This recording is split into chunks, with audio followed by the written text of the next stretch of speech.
welcome to episode 47 of Tales from the Bridge. Today we have comic book artist and author MariNaomi with us. Mari has contributed to the space in many different ways that we're definitely going to talk about in this episode. About?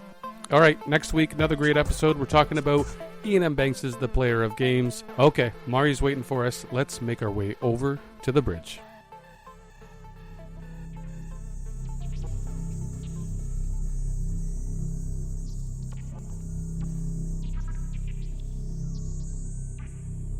Welcome back to Tales from the Bridge. Tonight we have a special guest joining us. MariNaomi is an award-winning author and illustrator whose work has appeared in more than 80 print publications and has been featured on iconic websites, including The New Yorker's Daily Shouts, The Washington Post, The LA Times, and BuzzFeed, to name a few. Their comics and paintings have been featured in the Smithsonian, the Cartoon Museum, the Asian Art Museum, among others. They are the founder of the Cartoonists of Color database, the Queer Cartoonist database, and the Disabled Cartoonist database. If that weren't enough, they also have taught classes for the California College of the Arts, the Comics MFA program, and was a guest editor for Penn Illustrated. We're thrilled to have you join us on the bridge. Thank you so much for having me. Gosh, it sounds so fancy when you talk it all out like that. That's the idea. And it really doesn't take much effort. Just to kind of get things started, I'm a bit of a comic buff, sort of part-time. I can't claim to be like, uber geek about it, but I do have a comic book collection and draw a bit on my own with my daughter. And growing up, for me, comics and illustrations really have been kind of the domain of like white cisgender males, and as a result, the work was always been filtered through the lens of the male gaze and the perspective. Can you tell us a little bit about what attracted you to comics and illustrations and how you've added your voice to the mix, and maybe how that world has evolved, since when I was a kid back in the 80s and 90s? I think we're probably around the same age. I might be a little older than you. I honestly didn't have much interest in comics when I was younger. I've never really gotten through a mainstream comic, like a superhero thing. I did like Spider-Man as a kid just because I like spiders. I don't know if that actually counts as liking Spider-Man. But I like that he had a spider on him. And I did like the dailies in the newspaper.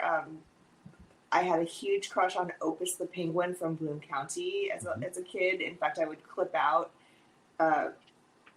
each day. I would just clip out the comics, and I would just read, because they didn't come out with books back then. It was just, individual comics, which I'm pretty sure I've thrown out by now. So it wasn't until I was probably almost 20 when a boyfriend showed me some comics that I'd never seen, some underground comics, and I got into them. My very first comic, I don't know what I'm allowed to say on here, so I'm just going to say the name of the comic, which was Jizz, and Scott Russo's Jizz, and I loved it. It was basically a zine with comics in it, and that Fantagraphic published as a floppy.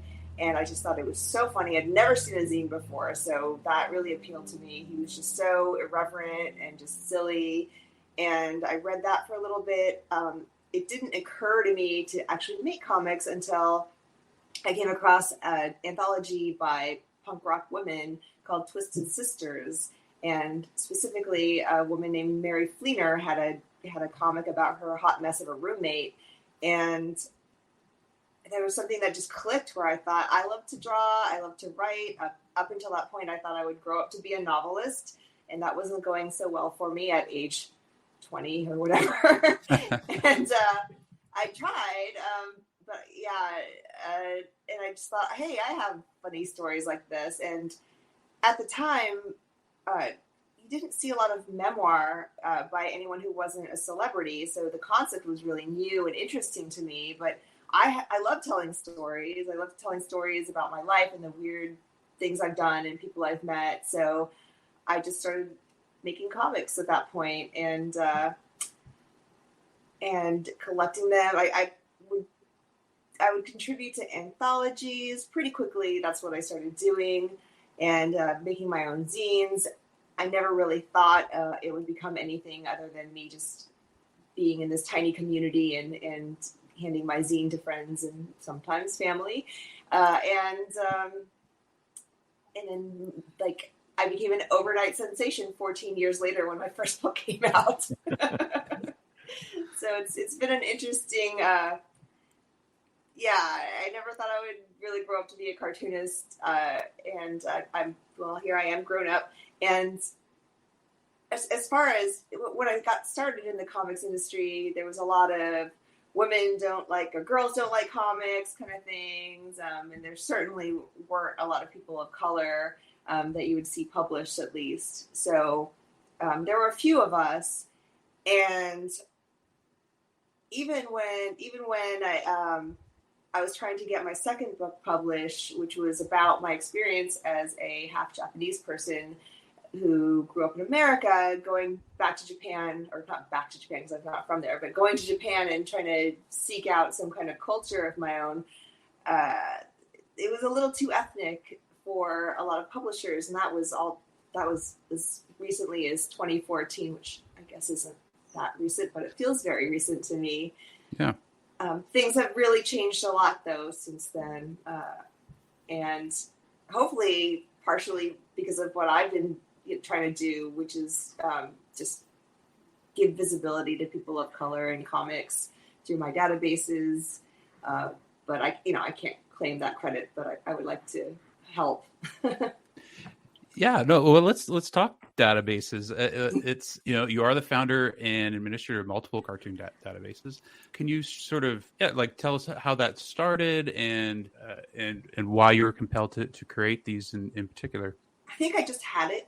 I've been told for the longest time, for years and years and years at that point, and this was 2014, I believe, is when I started the Cartoonists of Color, and shortly after the Queer Cartoonist database. And I was writing an article for Midnight Breakfast, and they basically said, whatever you want to write, which is just an author's wet dream. It's just, I love it. And I thought, no one ever wants to hear me write about racism, so I want to write about people of color, and I want to explore that because I've just been discouraged for so long.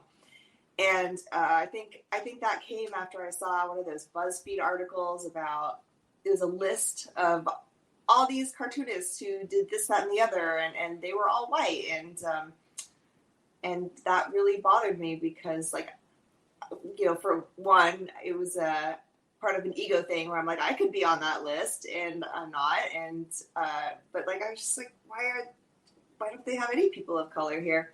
And so I wrote this article about how to write people of color if you're not a person of that particular color. And I don't remember I do remember. My friend wrote a book about that takes place in Berkeley in the 60s, and everyone was white in it. And I thought, oh, this is interesting because Berkeley, that's not really, that wasn't the case, especially in the 60s. And I was asking her, where are the people of color? And she's like, I don't feel comfortable writing outside of my experience like that. It's, a touchy subject. And so that's what inspired me to write this article. I wanted to tell it from a cartoonist perspective, but also I don't have all the answers. So I wanted to ask my cartoonist friends or, other cartoonists of color what they thought.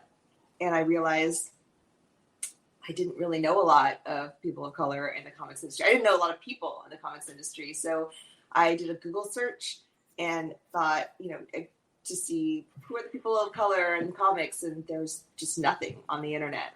There was one article that was about, I think it said cartoonists of color, and it was 5 black dudes, straight black dudes who were making superhero comics. And I'm like, okay, this isn't what I'm looking for. And so I just started collecting information on my own, and I was doing some crowd research on Twitter and everything. And I just, my list got bigger and bigger, and I'm like, oh my gosh, there's, more than a dozen of us. Oh my God, there's more than 35 of us. And I think the list got to about 150, where I was like, how could there be so many of us? And that, I had no idea. And then I'm like, someone should really make a database of this. And then I realized, quite irritated, that I was the person with the list. So obviously that person had to be me. And of course, at the time I was, on 3 different deadlines and I had 0 time. So of course, that's the perfect time for me to take on an endeavor like that. And there's thousands of people in these databases now, which is insane to me. That's awesome. And that was around 2014, you said? 2014. Yes, I believe it was September that went live. Yeah. Because things have been moving very quickly in the last couple of years, but also the last 10 years, it's just accumulated to this point of moving quickly in the last couple of years. So you've really contributed to this space in such an amazing way. So thank you for that. I'm not sure that I've been I think what really contributed was more mainstream media like movies and TV. Those are the things that most people see. A lot of people don't read comics, but I like to think that I helped in my own way. Books and novels and science fiction, especially, right? In the last 5 years, there's just so much more representation of and so much more all the Hugo Award nominees and the Nebula Award nominees and all these things that used to be all white men are now much more diverse in the last 2, 3, 4 years. So it's happening everywhere. So now, where can our audience find these databases and access them? Thank you for asking. It just cartoonistofcolor.com, spelled the American way with no U, and queercartoonist.com and disabledcartoonist.com. Disabledcartoonist.com only went live in 2018, so it's a much smaller database, but it's growing every week. I add new people to it. People submit their own information, and I basically look it over and approve it or not. So it's growing. Fantastic. Yeah, it's a pain in the butt,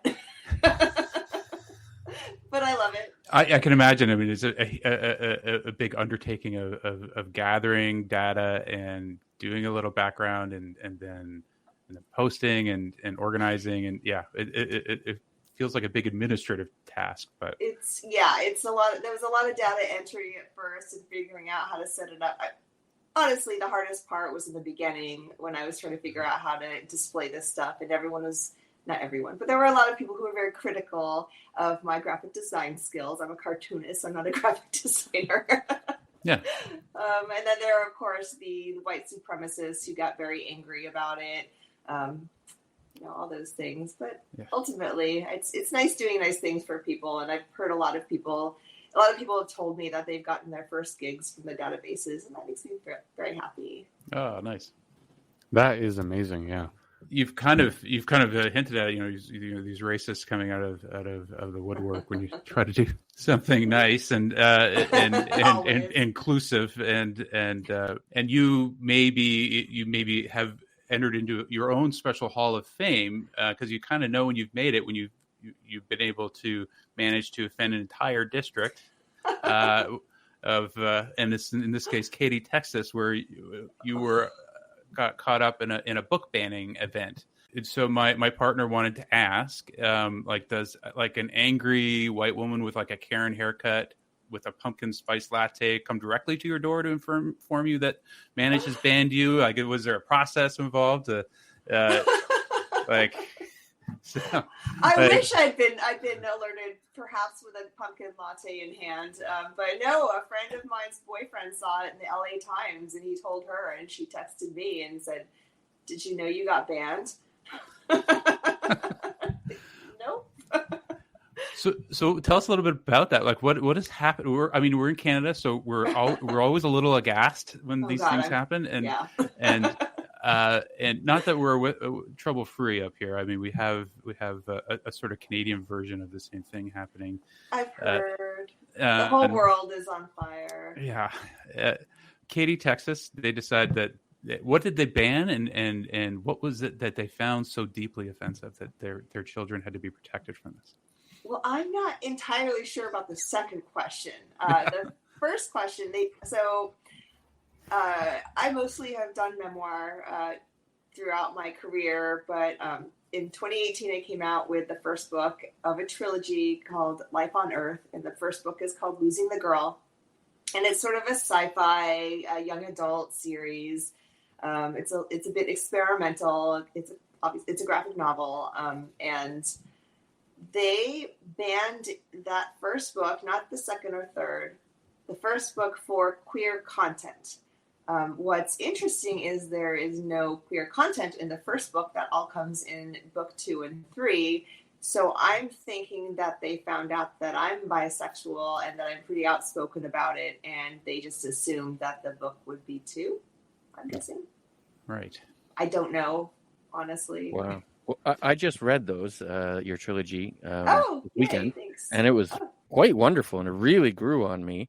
And I found the first book, especially like just thinking back on my own teenage years, it was really good. I mean, it had everything in it, everything that you sort of go through in your teenage years, all these different experiences of like, you know, first kiss, first sex, crushes, complexity of social dynamics, your friends are, you know, interested in your boyfriend, you know, these things that are just so real. And it was just so, I mean, I'm really surprised to hear that that's the one that was banned, because it was just so genuine, you know.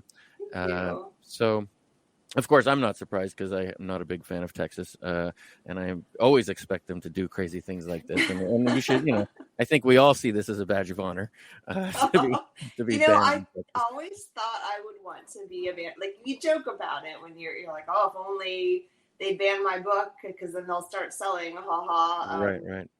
I'm actually from Texas originally. Wow. As a kid, I was born there.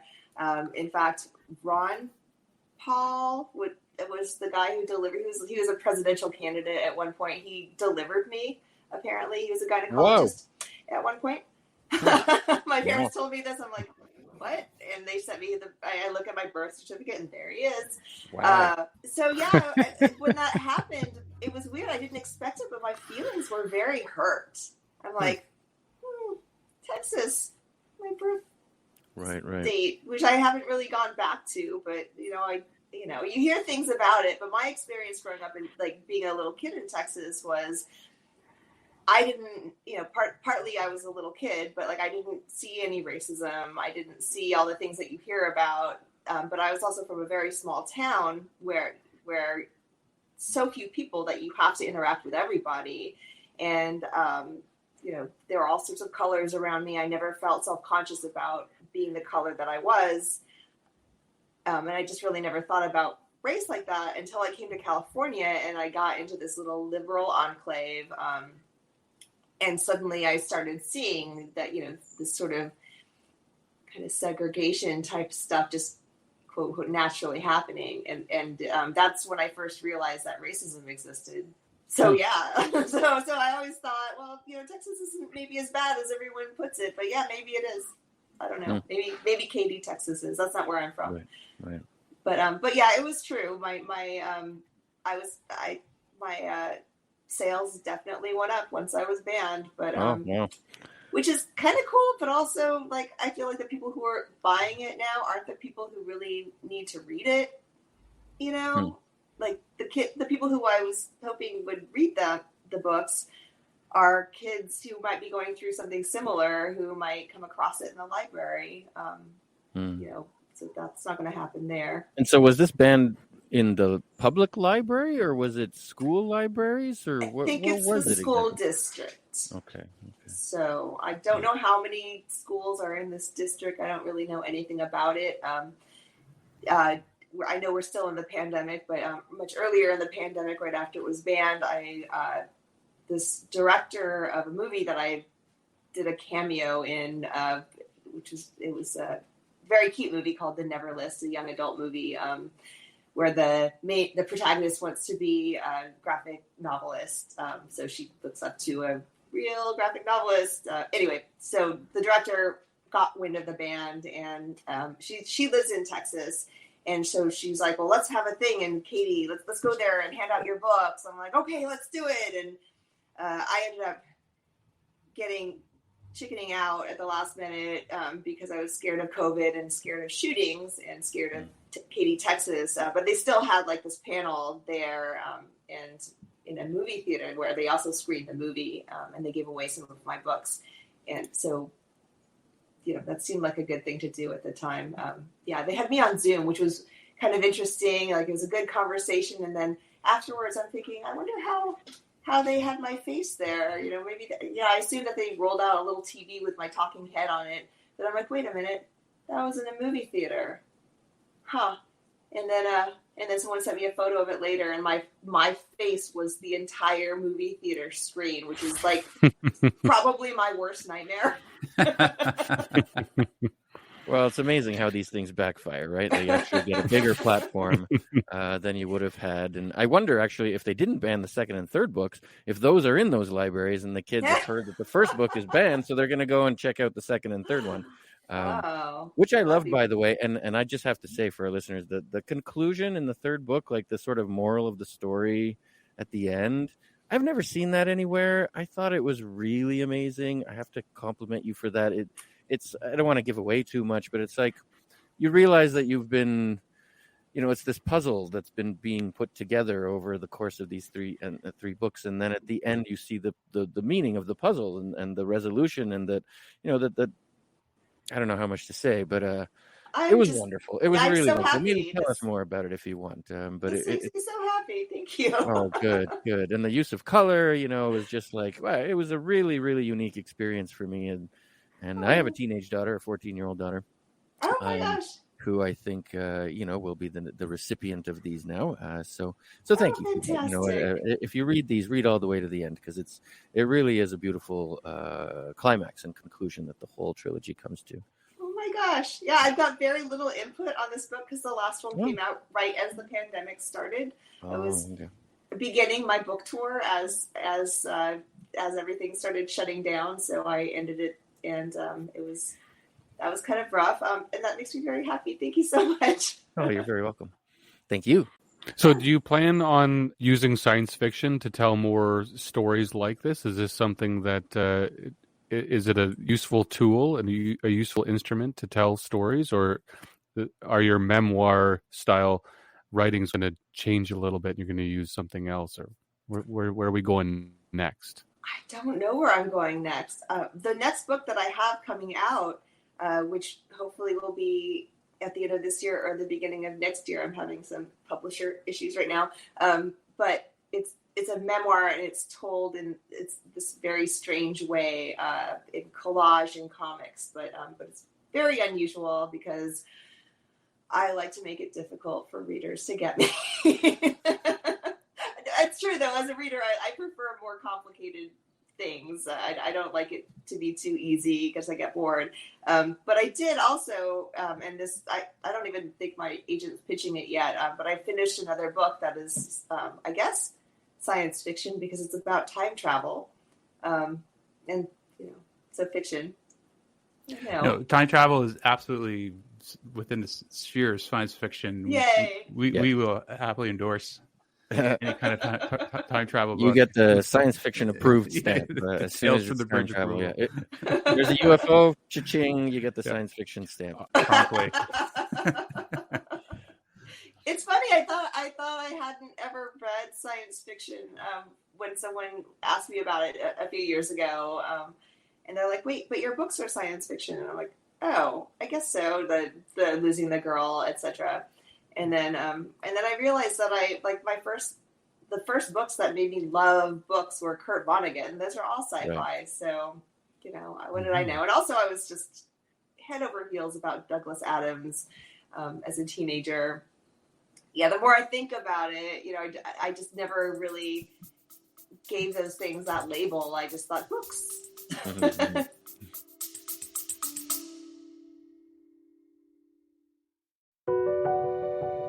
Ever wondered what it takes to make it in the movie business?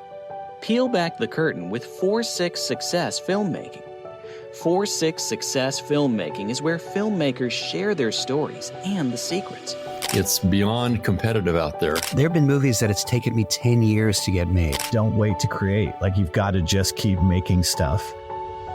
Tune in to 4-6 Success Filmmaking for your dose of cinematic realness, direct from the voices that have lived it.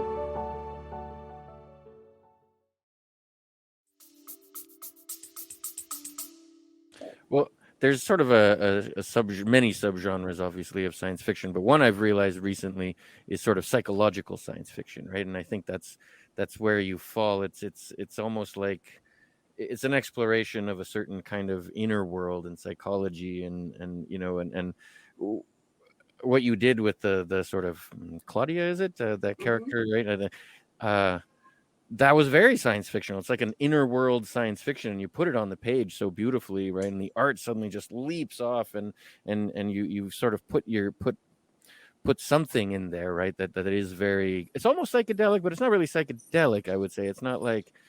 I did a lot of psychedelics when I was. You did, okay. So. Well, I could tell, but it was like a minimal. The art form was like a minimalist psychedelics, but I could totally see it. Yeah, that it was all in there. But yeah, my daughter read 1984 this year, and she came to me and said, "Oh yeah, that's science fiction, Dad." And I was like, "Is it science fiction though?" And she said, "Yeah, of course it's science fiction. It's like the science fiction of future history, right? Or of sociology. It's a sort of social psychological science fiction rather than aliens or time travel or something like that." And I think that's a really interesting form of science fiction. It's one of my favorite books, 1984. Yeah. Oh no, sorry. I just dropped a dog on another dog and he did not care for it. I'm sorry, Winston. Sorry, buddy. Yes, 1984 is fantastic. Read that again and again. Yeah. When I search my brain, I think, all the science fiction I've read. But I think I said that actually to Scalzi when I first met him, and I'm like, I guess I don't really read science fiction. But then the more I thought about it, I do. Yeah, exactly. Yeah, cool. Well, I'm trying to get Marty and these guys to read a Vonnegut, because he kind of doesn't get lumped into science fiction. He kind of gets lumped into literature. Yet it's all science fiction. Sirens of Titan is my personal favorite, and I'm so good. Trying to push it on these guys, but I am reading 60s hippie sci-fi stuff, right? Yeah. I mean, the harmoniums alone make that book worth the reading. But Slaughterhouse 5, Cat's Cradle, so brilliant. The very first book that I fell in love with, I was 11 years old, and it was Slapstick, and I was drawn to it because of the cover. And my English teacher was like, it's a little old for you. And I'm like, no, I'm going to read it and I'm going to love it. And it was my first exposure to satire. And it was like, suddenly I was not alone in my head. Like there were other people out there like me, like reading that book, even though it's completely bizarre and just full of incest and apocalypse, which neither of I guess my life has some apocalypse now, but no incest so far. It was just, it's so funny. And I think all the books that I'd read and I'd liked up to that point, like I was an avid reader, voracious reader, what word am I looking for? Anyway, I really liked reading. I was in the advanced readers group as a kid. So big nerd. And I'd never been moved like that before. And so immediately I just sought out all his books. And I can't believe two of you have not read Vonnegut. I have read Vonnegut. Okay. Slaughterhouse 5 and Cat's Cradle I read in high school, and I quite liked it. I kind of went through like anything that happened in the 60s was awesome phase, like in the early 90s. And yeah, I even had a poncho and long hair. So I was, I was down, I used to be cool. I like to draw comics. I'm just not any good at it. And but it's something I've always enjoyed. And so for you, but the thing I could always draw, but I'm a terrible writer. When it comes to comics, you have a story and you have the illustration. Like, are the two separate? Does one drive the other? Or, are you there first for the art or first for the story? I guess I'm asking. Originally, I wanted to be a novelist. I think ultimately, I just like to tell a story any way possible. I also paint and make really stupid TikTok videos. I mean, I love it. I love all the forms.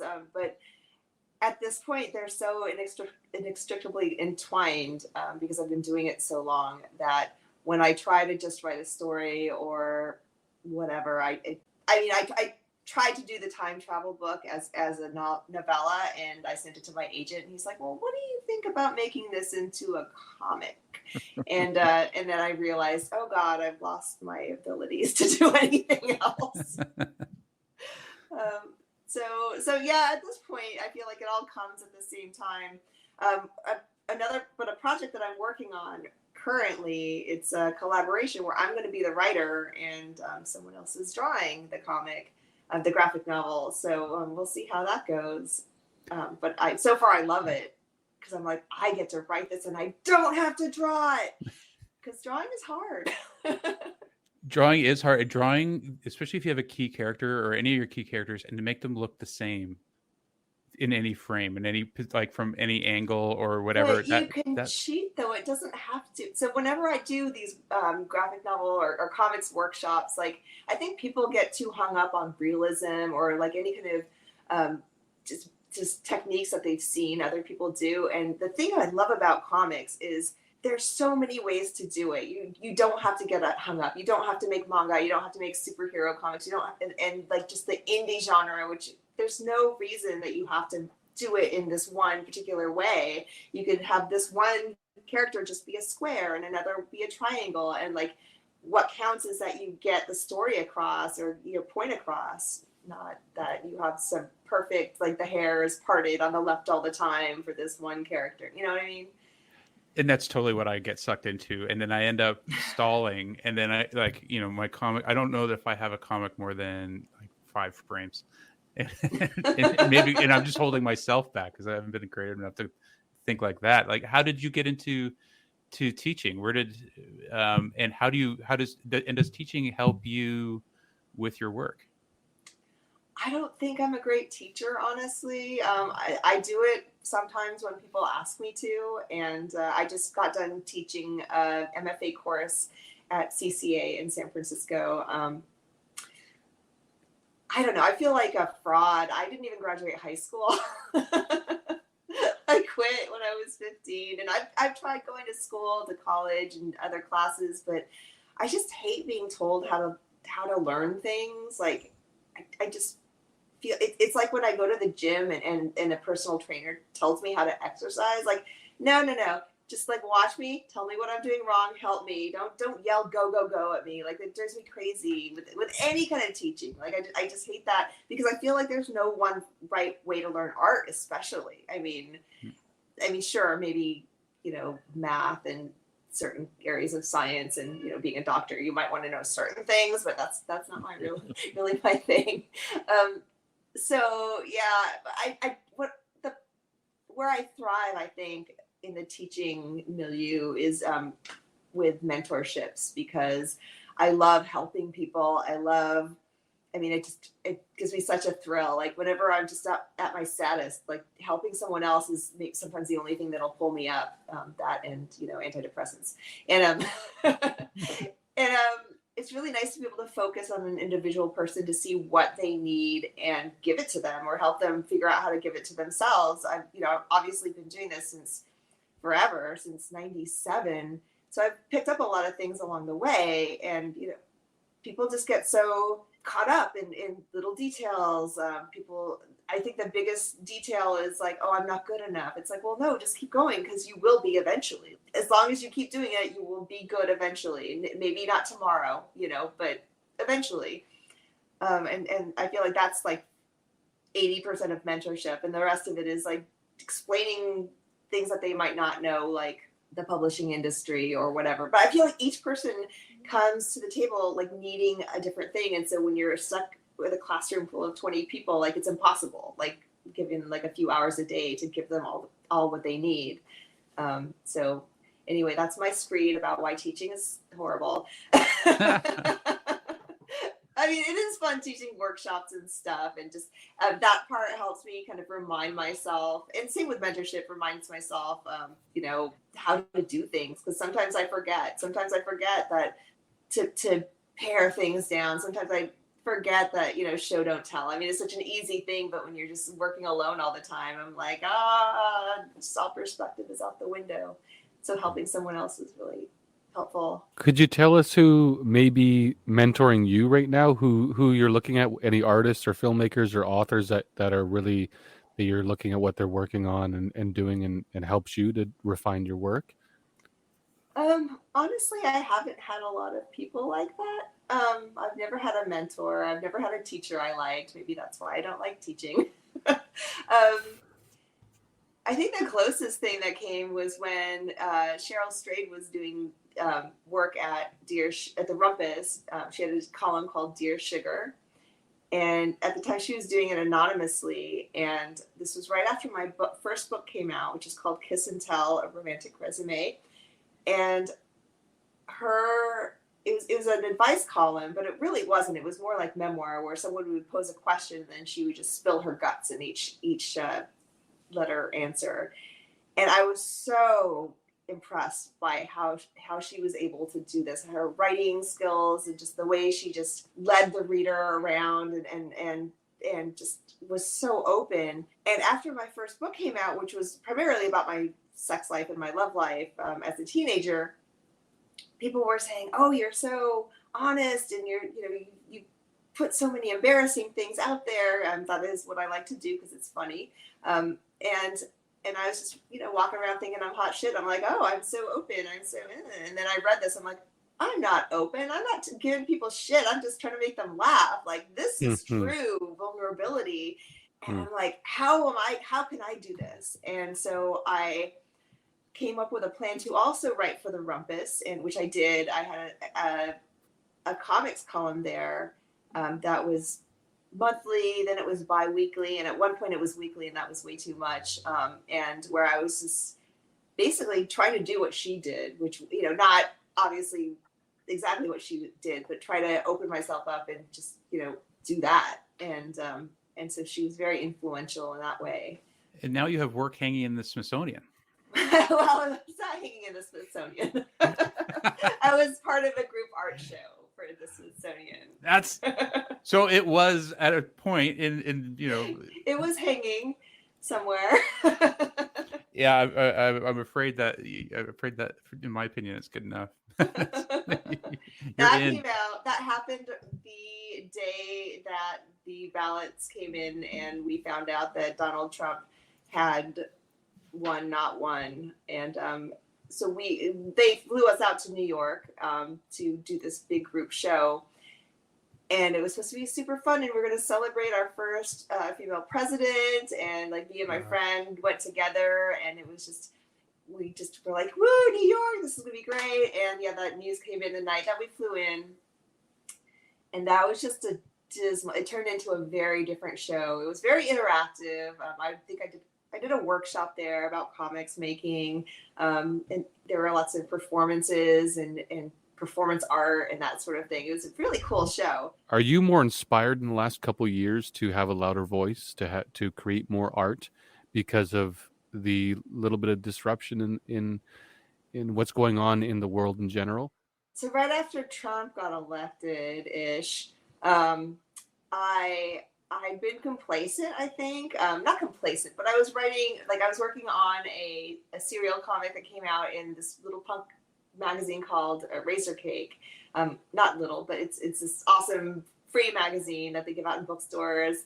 And it was called Asian Goths Rule the World, ! And it was just a story that takes place in the 80s about this little goth girl and her gay goth boyfriend, and just going out and doing crimes and, wearing goth clothes and just being snarky. And because I felt like, this people are ready to see the death rock that I was was living in the 80s. And it was just super fun. And it was just, I followed the standard format of like punchline and all that for like, almost like it was a strip for a newspaper. And I'd already committed to that. And I think I made like 40 or 50 strips. So I was working on that after Trump got elected-ish. And it was really hard to go on at that point with what I was working on, because I'm like, how is this helping anybody? I'm like, this is so stupid. Like, what's the point of this?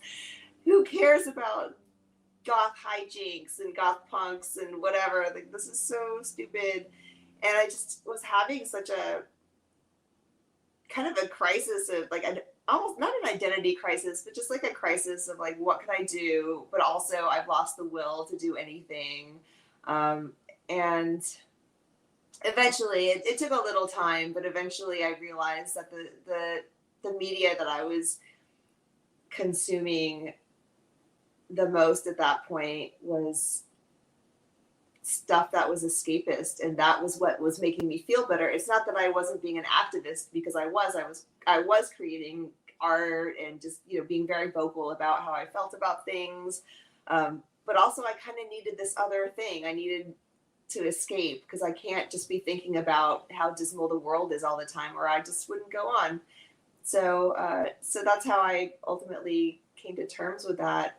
So what's next? What do we? What is the next thing that we can cross our fingers and count down for from you?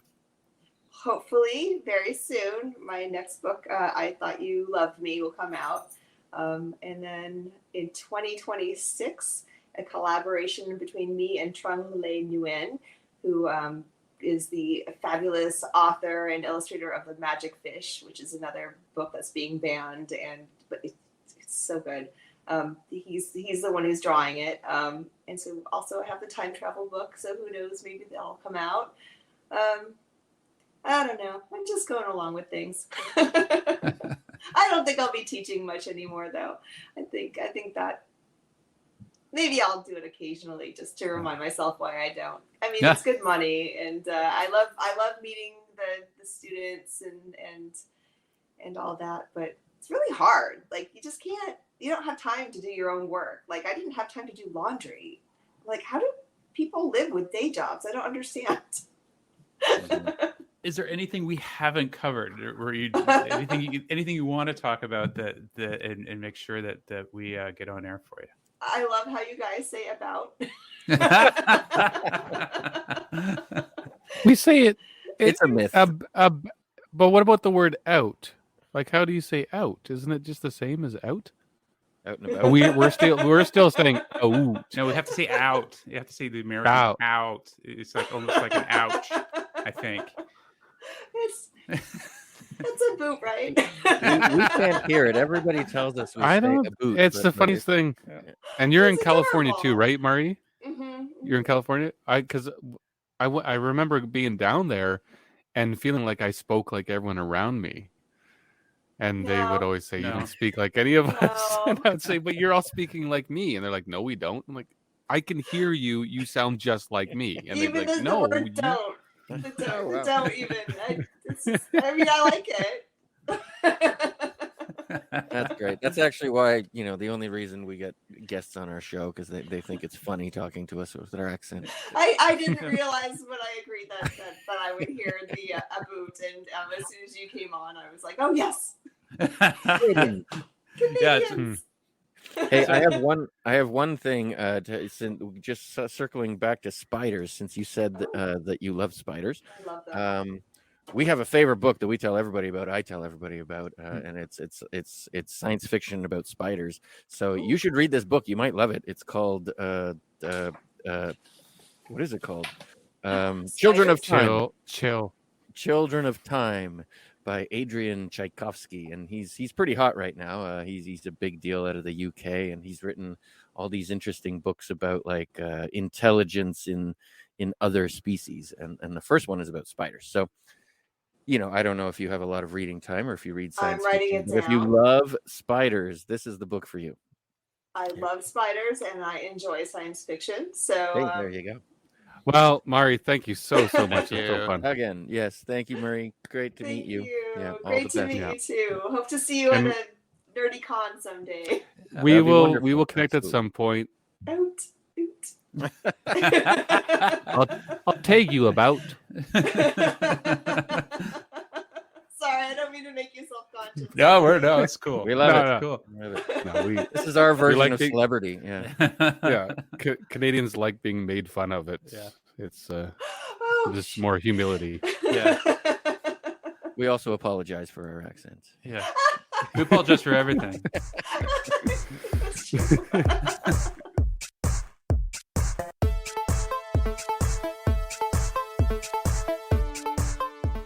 Once again, thank you so much for joining us. Check the show notes if you want more information and links on Mari's work. Next week, we are talking about or arguing about Ian M. Banks' work, and especially The Player of Games. But we've also got a lot more to talk about in that episode, so join us for that one. Thank you for joining us today. Until next time.